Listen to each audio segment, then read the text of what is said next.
আমার তো মনে হয় যে এটার আইনগত ভিত্তি আছে। আইনগত ভিত্তি নেই বলা যেত যদি গণভোটের ফলাফল না হতো, কিন্তু গণভোটের ফলাফল তো সুস্পষ্টভাবে হ্যাঁ হয়েছে, এবং শুধু যে হ্যাঁ হয়েছে তা না, খুবই বিপুল সংখ্যাগরিষ্ঠ ভোটে, 2/3 বেশি সংখ্যাগরিষ্ঠ ভোটে এটা হ্যাঁ হয়েছে। এবং এটা আমার ধারণা বাংলাদেশের সব মানুষ, সব রাজনৈতিক দল সবাই স্বীকার করবেন যে জনগণ সব কিছুর উপরে, জনগণ এমনকি সংবিধানের উপরে। এবং এটার একটা প্রতিফলন আপনি সংবিধানের 7 অনুচ্ছেদে পাবেন, যেখানে বলা আছে জনগণ সব প্রজাতন্ত্রের সকল ক্ষমতার মালিক। কাজেই জনগণ এই দেশের মালিক, জনগণ এমনকি দেশের সংবিধানেরও মালিক। কাজেই একটা জিনিস যেটা জনগণ বিপুল সংখ্যাগরিষ্ঠ ভোটে হ্যাঁ বলেছেন, সেটার কোনো আইনগত ভিত্তি নেই, এই কথা বলাটা সাংবিধানিকভাবে সঠিক আমি মনে করি না। যদি এবং এটা যেই যুক্তিতে বলা হচ্ছে সেটা আরও এই কথার দুর্বলতা প্রকাশ করে দেয়। যেমন বলা হচ্ছে যে এটা সংবিধানে নাই, কাজেই এটা অবৈধ। তো সেটাই যদি হয় যে জনগণের কথার উপরে যদি সংবিধানকে আপনার স্থান দিতে হয়, তাহলে তো সংবিধান একটা আসমানি কিতাবের পর্যায়ে চলে যায়, তাই না? যে এই সংবিধান একবারই রচিত হয়েছে এবং জনগণ চাইলেও এটার ব্যাপারে কোনো কিছু করতে পারবে না, এটার কোনো পরিবর্তন করতে পারবে না। এই কথা বলা মানে তো সংবিধানকে জনগণের ঊর্ধ্বে স্থান দেয়া, এটা তো হতে পারে না। জনগণ সবার উপরে, তারপরে সংবিধান, তারপরে সংসদ। আপনি যদি পর্যায়ক্রম চিন্তা করেন, সবার উপরে জনগণ, তারপরে সংবিধান, তারপরে সংসদ।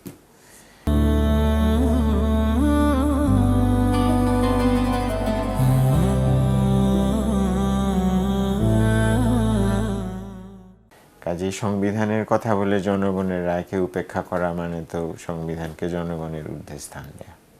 আবার রাষ্ট্রপতির আদেশ নিয়ে যেটি বলা হচ্ছে যে এই আদেশ দেওয়ার তার ইখতিয়ার নাই, তো সে বিষয়ে আপনাদের ইয়েটা কি? না, এই জন্যই তো এই আদেশটাকে গণভোটে পাঠানো হয়েছে। এখন তো এটা আর শুধু রাষ্ট্রপতির আদেশ না, গণভোটে আপনার যে বিষয়গুলো গেছে তার মধ্যে ছিল যে 4টা সংস্কার বিষয়ক প্রশ্ন গণভোটে গিয়েছে। এর অতিরিক্ত হিসাবে কিন্তু এটাও গণভোটে গিয়েছে যে জনগণ এই জুলাই সনদ বাস্তবায়ন আদেশের ব্যাপারে সম্মতি দিচ্ছে কিনা। এবং যেহেতু এখন বিপুল সংখ্যাগরিষ্ঠ ভোটে হ্যাঁ হয়েছে, এই আদেশটাকে কিন্তু শুধুমাত্র রাষ্ট্রপতির আদেশ বলার কোনো সুযোগ নেই। এটা জনগণের দ্বারা অনুমোদিত একটা আদেশ। যদি গণভোটের ফলাফল না হতো তাহলে তো এই পুরো প্রক্রিয়াটাই না হয়ে যেত। এবং এখানে কিন্তু অনেক একটা রিস্ক নিয়ে এই গণভোটে কিন্তু যাওয়া হয়েছে, কারণ গণভোটে কিন্তু না হতে পারতো। যেমন অনেকে বলছিলেন যে যারা ধরেন 2025 সালে ক্ষমতা ছেড়ে দিয়ে পালিয়ে যেতে বাধ্য হয়েছিলেন, তারা খুবই উৎসাহ দিবেন মানুষকে এই পুরো প্রক্রিয়াটা যাতে নষ্ট হয়ে যায় সেজন্য না ভোট দেওয়ার, এবং একটা সম্ভাবনা কিন্তু ছিল না জয়যুক্ত হওয়ার।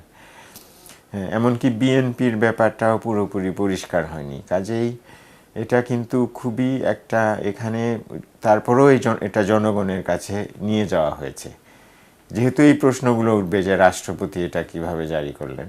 সেটারও আরেকটা আইনি ব্যাখ্যা আছে, আপনার সময় থাকলে আরেকদিন আমি সেটা বুঝিয়ে বলবো। একটু সংক্ষেপে যদি দিতেন। সেটা হলো যে মানে জুলাইয়ের পরে কিন্তু আমাদের যখন প্রধানমন্ত্রী পালিয়ে গেলেন, তখন সংবিধানের অনেক কিছু কিন্তু অকার্যকর হয়ে পড়ে। যেমন ধরেন আমাদের প্রধান উপদেষ্টার পদ এগুলো কিন্তু সংবিধানে ছিল না। এগুলো ত্রয়োদশ সংশোধনীর মাধ্যমে সংবিধানে আনা হয়েছিল, আবার পঞ্চদশ সংশোধনী দিয়ে বাতিল করা হয়েছে। কাজেই যখন 2024 সালের 8 অগাস্ট তারিখে ওনারা শপথ নিলেন, এই পদগুলো কিন্তু ছিল না। কাজে এটা আমরা সংবিধানের বাইরে গিয়ে করেছি। এটা একটা উদাহরণ বললাম, অসংখ্য উদাহরণ আমি আপনাকে দিতে পারবো। যেমন ধরেন অন্তর্বর্তী সরকার যারা বিদায় নিয়েছেন তারা 130টার মতো অধ্যাদেশ জারি করেছেন।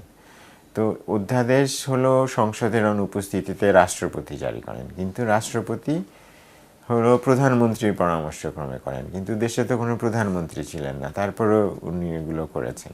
তারপরে এমনকি আমাদের এই ফেব্রুয়ারি নির্বাচনের কথা যদি বলি, সংবিধান অনুযায়ী তো এই নির্বাচন হয়নি।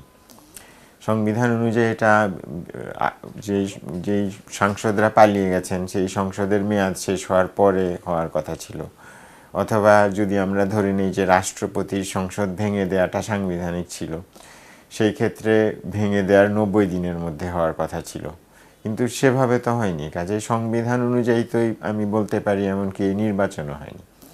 কাজে আমরা অনেকগুলো কাজ কিন্তু লিখিত সংবিধানের বাইরে গিয়ে করেছি।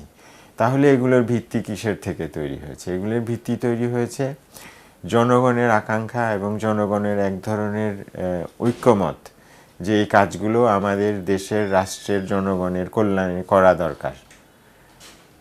সেখান থেকে এবং এই যে জনগণের আকাঙ্ক্ষা এবং ত্যাগ, মানুষ যে হাজারের বেশি মানুষ জীবন দিয়ে যে ত্যাগ করেছেন দৃষ্টিশক্তি হারিয়ে, এবং একটা বিপ্লব পরবর্তী অবস্থায় এই সমস্ত ত্যাগ এবং মানুষের ইচ্ছার থেকে এক ধরনের আইনি ভিত্তি, সাংবিধানিক ভিত্তি তৈরি হয়।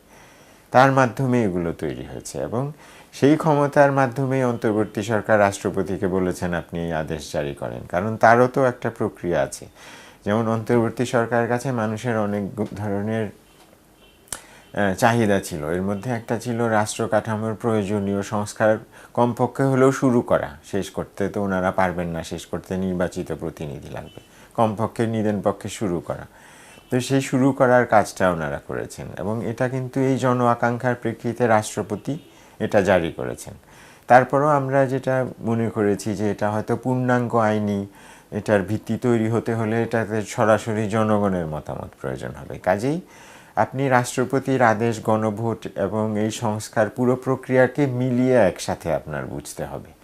এটা খণ্ডিতভাবে দেখে যে রাষ্ট্রপতির এই আদেশ জারি করার ক্ষমতা নেই বা খণ্ডিতভাবে অন্তর্বর্তী সরকার কেন সংস্কার শুরু করলো, এগুলোকে খণ্ডিতভাবে দেখার সুযোগ নেই। পুরো 2025-এর 5ই অগাস্টের প্রধানমন্ত্রী পালিয়ে যাওয়ার পর থেকে শুরু করে পুরো ঘটনাক্রম, সংস্কার প্রক্রিয়া যেভাবে শুরু হলো, যেভাবে আদেশ জারি হলো, গণভোট হলো, গণভোটে হ্যাঁ ফল হলো, এই পুরোটাকে একসঙ্গে দেখতে হবে সাংবিধানিক কাঠামোর ভিত্তিতে।